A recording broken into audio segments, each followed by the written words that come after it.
குருவே சரணம். அனைவருக்கும் வணக்கம். இன்னைக்கு நம்ம டிஸ்கஸ் பண்ணக்கூடிய டாபிக் என்னன்னு பார்த்தீங்கன்னா, மாணவர்கள் படிக்கும்போது ஒரு பயத்தோடையே அணுகிறாங்க. அவங்க படிக்கக்கூடிய சப்ஜெக்ட்ஸ் எதாக இருந்தாலும் சரி, அதுக்கு பயத்துக்கு பல காரணங்கள் இருக்கலாம். ஒன்று, அந்த சப்ஜெக்ட்லாம் அவங்களுக்கு தெளிவு இல்லாமல் இருக்கலாம். அப்படி இல்லாட்டினா ரிசல்ட்டை நினச்சி பயப்படலாம். அப்படி இல்லாட்டினா அவங்க அப்பா அம்மா என்ன சொல்லுவாங்களோ அதை நினச்சி பயப்படலாம். இல்லை டீச்சர்ஸ் கிட்ட எப்படி நல்ல பேர் எடுக்கிறது அப்படின்றத நினச்சி பயப்படலாம். இல்லாட்டினா ஃப்யூச்சராக அவங்க நம்ம வாழ்க்கை எப்படி போதோ அப்படின்றத நினச்சி பயப்படலாம். பயம் பல வகையான பயங்கள் இருக்கும். ஆனால் பயம் எல்லாத்திற்கும் மூலம் அப்படின்றது கேட்டிங்கன்னா ஒரே ஒரு சமாச்சாரம் தான், உங்களுக்கு புரிதல் இல்லை. அதாவது நான் என்ன சொல்கிறேன்னா, புரிதல்னா நீங்கள் படிக்கக்கூடிய சப்ஜெக்டை பற்றின புரிதல்ன்றது கிடையாது. இந்த புரிதல் என்பது எஜுகேஷனை பற்றின ஒரு புரிதல். இந்த புரிதல் உங்களுக்குள்ளே வந்துருச்சுன்னா அடுத்த டைம் நீங்கள் படிக்கிறத பற்றி பயப்படவே மாட்டீங்க. அதை பற்றி நீங்கள் கவலைப்படணுன்ற அவசியமும் கிடையாது.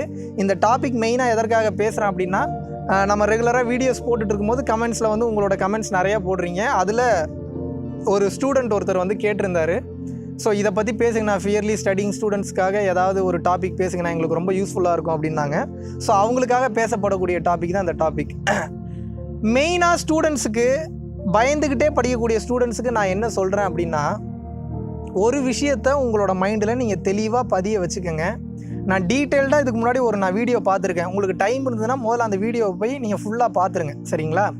ஸ்வதர்மா அப்படின்றத பற்றி நான் கிளியராக பேசியிருக்கேன். கோடி கோடியாய் சம்பாதிப்பது எப்படின்ற டாப்பிக்கில் ஸ்வதர்மான்னு ஒரு விஷயம் இருக்குது. அதை நீங்கள் டீட்டெயில்டாக பார்த்தீங்கன்னா தெரியும். அதை சிம்பிளாக மட்டும் சொல்லிடுறேன். ஸ்வதர்மானா என்னென்னா, நீங்கள் தலையிலாக நின்று குட்டிக்காரனை அடித்தாலும் கூட உங்களுக்கு என்ன வருமோ அது மட்டும்தான் வரும். நீங்கள் என்ன தான் கஷ்டப்பட்டு ட்ரை பண்ணாலும் கூட அதில் ஓரளவுக்கு தான் அடுத்தடுத்த கட்டம் போவீங்களே தவிர உங்களுக்கு வராத விஷயம் வரவே வராது.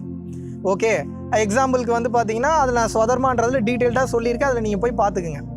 அப்போது அந்த வீடியோவை பார்த்துட்டு இந்த வீடியோ பார்த்தீங்கன்னா உங்களுக்கு அடுத்த கட்டம் புரியும். உங்களுக்கு ஒரு சப்ஜெக்ட் வரல அப்படின்னா நீங்கள் முட்டாள் என்பது அர்த்தம் கிடையவே கிடையாது, சரிங்களா? நீங்கள் படைக்கப்பட்டது வேறு எதற்காகவாது படைக்கப்பட்டிருப்பீங்க. எஜுகேஷன்றது முதல்ல எதுக்காகன்ற ஒரு பேசிக் அண்டர்ஸ்டாண்டிங் வந்துருங்க. A+B² ஃபார்முலா லைஃப் ஃபுல்லாக உங்களுக்கு யூஸ் ஆகிட்டே இருக்காது. 1 1 2ன்ற அந்த ஒரு பேசிக் கால்குலேஷன் தான் நீங்கள் சாகிற வரைக்கும் உங்களுக்கு ஹெல்ப் பண்ணும். ABCDEFGHIJKL Z வரைக்கும் இருக்கக்கூடியதான் உங்களுக்கு கடைசி வரைக்கும் யூஸ் பண்ணும், உங்களுக்கு ஹெல்ப் பண்ணும். மற்றபடி பார்த்தீங்கன்னா எல்லா ஃபார்முலாவுமே வாழ்க்கையில் உங்களுக்கு கடைசி வரைக்கும் ஹெல்ப் பண்ணிக்கிட்டே இருக்காது, உபயோகமாகவும் இருக்காது. அப்போது எஜுகேஷன் என்பது என்னன்னு கேட்டிங்கன்னா, நீங்கள் ஸ்கூலில் படிக்கிறது, காலேஜில் படிக்கிறதெல்லாம் ஒரு பேஸ் மட்டும்தான்.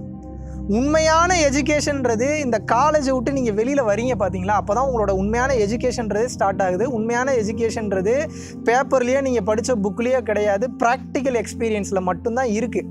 அதனால் நீங்கள் ரேங்க் கம்மியாக எடுக்கிறீங்கனாலோ இல்லை பார்த்தீங்கன்னா உங்களுக்கு ஒரு சப்ஜெக்ட் வரலனாலோ பயப்படாதீங்க. உங்களுக்கு ஒரு சப்ஜெக்ட் வரலன்னா நீங்கள் வேறு ஏதாவது ஒரு விஷயத்தில் பெரிய ஆளாக இருப்பீங்க. உங்களுக்கு டிராயிங் நல்லா வரலாம், இல்லை நல்லா பேசுகிறது சூப்பராக வரலாம். நீங்கள் நல்லா பேசுவீங்க, ஆனால் உங்களுக்கு 5 சப்ஜெக்ட்லேயும் நீங்கள் ஃபெயில் ஆயிடுவீங்க.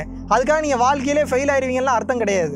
உங்களுக்கு நல்லா பேசக்கூடிய அந்த திறமையை வச்சு ஒரு நல்ல அரசியல் கட்சியில் மிகப்பெரிய பேச்சாளர் ஆகலாம், இல்லை மிகப்பெரிய ஸ்பிரிச்சுவல் ஸ்பீக்கராக போகலாம், இல்லை 4 பேருக்கு லைஃப் கோச்சிங் பண்ணக்கூடிய ஆளாக போகலாம். நீங்கள் உங்களுக்கு வாழ்க்கை என்பது பல விஷயங்களை உங்களுக்கு சர்ப்ரைஸாக வச்சுக்கிட்டு ரெடியாக காத்துக்கிட்டு இருக்கு, சரிங்களா?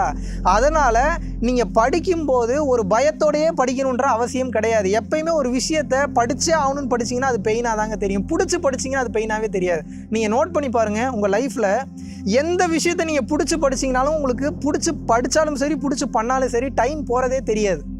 ஏன்னா அதில் நீங்கள் ஒன்றாயிடுவீங்க, அந்த மெட்டீரியலும் நீங்களும் அப்படியே ஒன்றாயிடுவீங்க. ஒன்றாகும் போது டைம் போகிறதே உங்களுக்கு தெரியாது. நீங்கள் பிடிக்காமல் எந்த விஷயத்த பண்ணிங்கனாலும் அது போகிற டைம் ஃபுல்லாக உங்களுக்கு பெரிய தலைவலியாக இருக்கும். டைம் போகிறதே தெரியாது. அந்த பெயின் உங்களுக்கு அந்த அளவுக்கு இருக்கும். அதனால் உங்களுக்கு நான் என்ன சொல்கிறேன்னா, நீங்கள் பயந்து கொண்டே படிக்கணுன்றது கிடையாது, புரிந்து கொண்டு படியுங்கள். அதுதான் சொல்கிறேன். நீங்கள் ரேங்க் எடுத்தே ஆகணுன்ற ஓட்டத்தில் ஓடாதீங்க. உங்கள் அப்பா அம்மா உங்களை டார்ச்சர் பண்ணுறாங்க, போட்டு வாட்டி வதக்கி எடுக்கிறாங்க, நீங்கள் ரேங்க் எடுத்தே ஆகணும்னா புரிதல் உங்களுக்கு தெளிவாக இருக்குது, அவங்களுக்கு இல்லை நீங்கள் நினச்சிக்கணும். நான் ஓப்பனாகவே ஸ்டேட்மெண்ட் கொடுக்குறேன். நான் கிளியராகவே முன்னாடி ஒரு விஷயத்தை நான் சொல்லியிருக்கேன். நான் பேரண்டிங்னா என்ன, நீங்கள் உங்களுக்கு வயசு வந்துருச்சுன்னா மட்டும் உங்கள் குழந்தைங்களுக்கு எல்லாத்தையும் சொல்லிக் கொடுக்குற தகுதி உங்களுக்கு வந்துருச்சுன்னு அர்த்தம் கிடையாதுன்றதை நான் டீட்டெயில்டாக ஒரு வீடியோவில் நான் சொல்லியிருக்கேன். அப்போது குழந்தைகள் என்ன தெரிஞ்சுக்கணுன்னா, உங்கள் அப்பா அம்மா உங்களை ரேங்க் எடுன்னு சொல்கிறாங்க அப்படின்னா ரேங்க் எடுக்கக்கூடியது உங்களுடைய வேலை அல்ல. யார் ஃபஸ்ட்டு போகிறாங்க அப்படின்றதுனால என்ன கிடைக்க போகுது? 24 hours படிப்புன்னு புத்தி பேதலிச்சு போய் மண்டை வேலை செய்யாமல் மென்டலி பாதிக்கப்பட்ட ஏகப்பட்ட ஸ்டூடெண்ட்ஸ் இருக்காங்க, சரிங்களா? நம்ம தெரிஞ்சுக்க வேண்டியது என்னென்னா, நமக்கு வாழ்க்கைக்கு எது யூஸ் ஆகும், நம்மளை எது அடுத்த கட்டம் கொண்டு போகும்னு சொல்லி அந்த விஷயத்தை நம்ம படிக்கணும். அதுக்காக நமக்கு தான் சரி ஓகே மகாவிஷ்ணு அண்ணன் சொல்லிட்டாப்புல, இவர் வந்து பார்த்திங்கன்னா நமக்கு எது வருமோ அதை மட்டும் தான் பண்ண சொல்கிறாருன்றதுக்காக நம்ம படிக்காமல் விட்டுறலான்றது அர்த்தம் கிடையாது.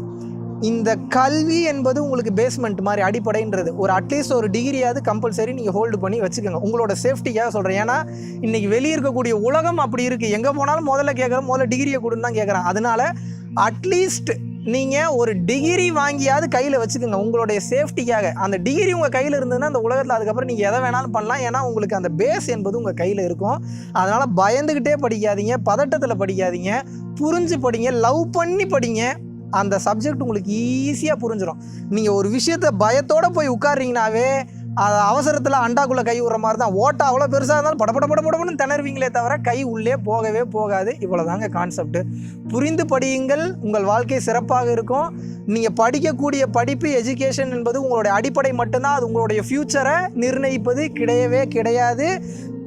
படிப்பே படிக்காதவங்க வாழ்க்கையில் மிகப்பெரிய இடங்கள்ல இருக்காங்க, மிகப்பெரிய கோடீஸ்வரர்களாக இருக்காங்க, ஞானம் அடைந்தவர்களாக இருக்கிறாங்க. அதனால் படிப்பை அடிப்படையாக எடுத்துக்கோங்க. ப்ராக்டிக்கல் லைஃப் உங்களோட எஜுகேஷனை எடுத்துக்கோங்க.